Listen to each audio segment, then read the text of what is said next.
Okay, so 1 week into having these two guys. Yeah, see? Say hello. That's Pinot and that's Dip.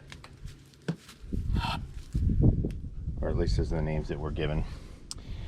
I got the PermaShock 4 here from Premier One, and it is a 4 joule energizer. So what I've read and watched was, hey, you need to, if you want to keep goats in, you need a pretty strong energizer. Some people talk about even higher ones. I'm considering it if I can't keep these guys in. The first week they didn't even bother with the fence.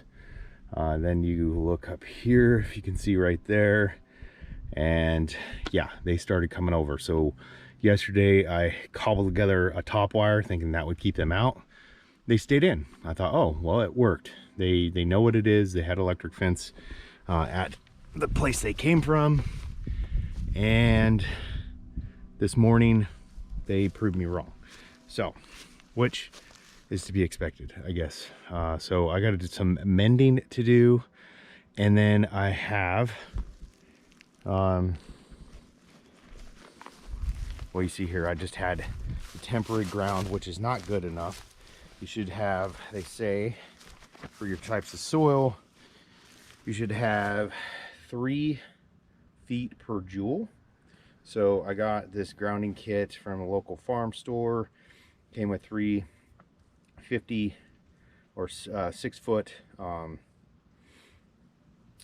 grounding rods, so I can be able to ground this appropriately and get it all hooked up appropriately. I also purchased, this is what I'm trying here, is these offsets. I'm going to use those instead of the ones that I had up here to push it out, so I'll have a top and a midway. We'll see if that's enough to keep them off of it and away from it. Worst case scenario, I still have a bunch of the fiberglass poles. I can put an offset inside and see if that's enough to keep them away from it. If they still challenge it because it's not strong enough, well, we'll go ahead and upgrade to a larger energizer and see what we can do. All right, so I'll give you an update as we finish up here. Oh, so one other part I did is I went ahead and bought this big roll of the Gallagher turbo wires, they call it. It has 6 stainless steel strands and 3 copper strands.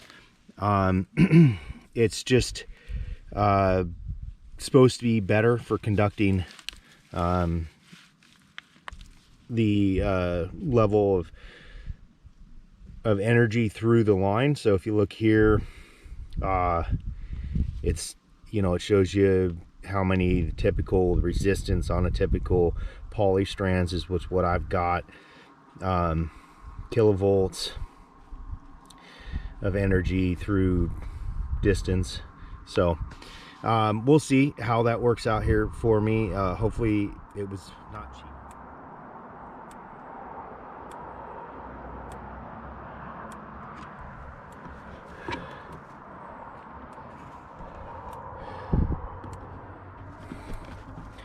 Okay, so you see here on this side, because this is where, as I showed you there in the beginning, they were jumping. I mean, one that's a little bigger than the other, Pinot, he jumped, he ran and jumped, caught the top wire and like flipped over, landed on his back. I'm glad he didn't get hurt. So I decided to create this offset here because this spot seems to be where they really want, they figured out that this is a good spot. So because they have a good ramp here in the ground, so hopefully this will be enough to get them, keep them off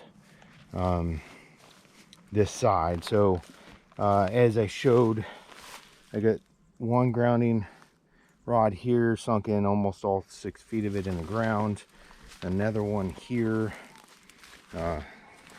don't know, hit a rock or whatever, but that was about as far as I could get that one in. Running up to the Permashock 4. Then the other one is down here. I know it's a mess out here, but I put that little cap on there. I know people are going to end up, including myself, end up tripping on this, but they'll be happy to get out. I got the wire running across here. You can see all the way through. I'm going to have to remove the water bucket because they're not going to like the fact that that's there. I'm hoping this will be enough, right? The midway to keep them from like pushing up against it or climbing up, and the top one, same thing, you know, if they and then with that offset over there, preventing them from being able to run and jump over it. Now, that doesn't mean they won't find someplace else that they've decided they really want out. Hey, so to wrap up here, obviously goats can always be challenging to keep within an enclosure. All the videos I've watched and articles I've read is, you know, the juice is where it's at. And so we did go ahead and order and just received the other day the Permashock 8, which is double what we have, the Permashock 4 being 4 joules versus 8. I'll get that installed tomorrow. It had some tidying up to do with the power input to make sure that that's protected from the weather, because the box itself is weatherproof. It's the power supply that I need to keep out of the weather. And we'll see. We're not going to get rid of the Permashock 4. I considered initially probably just trying to turn around and sell it. But we plan on doing mobile enclosures to move them around the property in the future. And I think I will build a system out of that, a solar system out of that one. Yeah, like I said, lessons learned so far. They have not gotten out again. I did have to reinforce the front of the, right in front of the goat shed is what I call it. Because we had cattle panels or pig panels there from when we had pigs in there. And they could climb up those, and there's only a top wire. So I did do some work there to prevent them from getting out. Dip, he's the one with the horns. He's the one most likely, he seems a little more stubborn to the shock. Ever since we upgraded, Pinot does not want to have anything to do with the shock. And we also finally just started getting rain, which will help with the grounding. If you're not aware of that, dry soil does not ground very well. Our soil is high clay, which also has some grounding issues. So I imagine they get hit by it here in the next couple of days, because we got one good rain the other day, and we're supposed to get more rain tomorrow. They're gonna learn an additional lesson. That's just with the 4, but the 8, I literally can walk out there and basically put it in place. It's pretty much the same, and it'll be double the joules. I definitely don't want to get hit by that one. I'm gonna have to remember to always turn it off when I go in there so I don't get hit. So anyways, I hope you appreciate this. Please, if you have questions, comments, we are learning. We are not goat experts. I've watched lots of goats experts here on YouTube, and that's where I've learned all this from. And as you know, we're stubborn too. So as we make mistakes, we'll share them with you.